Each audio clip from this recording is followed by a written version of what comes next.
श्री स्वामी समर्थ. तर केंद्रामध्ये ना गुरुचरित्राचं पारायण चालू आहे. तर त्याचा आज दुसरा दिवस आहे आणि आज होतं गणपती याग. तर त्याच्यासाठी सांगितलं होतं का मोदक बनवून आणा 21 मोदक.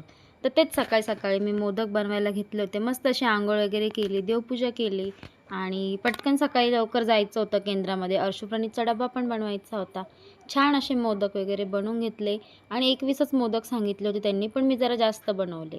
ते नंतर मी काही शूट नाही केलं कारण खूप जास्त उशीर होत होता आणि सकाळची धावपळ इतकी होती की काय सांगू तुम्हाला. अर्शुप्रणीतला शाळेत सोडायचं, नंतरला घरातलं काही कामं, चहा पाणी वगैरे, त्यांचा नाश्ता, त्यांचे डब्बे सगळं काही आवरलं आणि केंद्रात गेली. छान असं पारायण झालं, मोदक वगैरे तिथे जमा करून दिले आणि घरी आली. मस्त अशी चपाती, बटाट्याची चटणी करून घेतली आणि भूक लागली होती म्हणून जेवण पण लगेच करून घेतलं.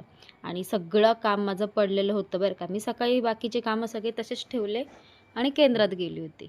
तर हे बघा, कपडे बाकी आहे, किचनवर पण भरपूर सारा पसारा पडलेला आहे. सगळे कामं आवरून घेतले आणि 4 वाजता अर्शूला सोडवायला क्लासला गेली होती. तर प्रणितला म्हटलं, बेडशीट पूर्ण गोळा झालेलं आहे, ते नीट करून ठेव.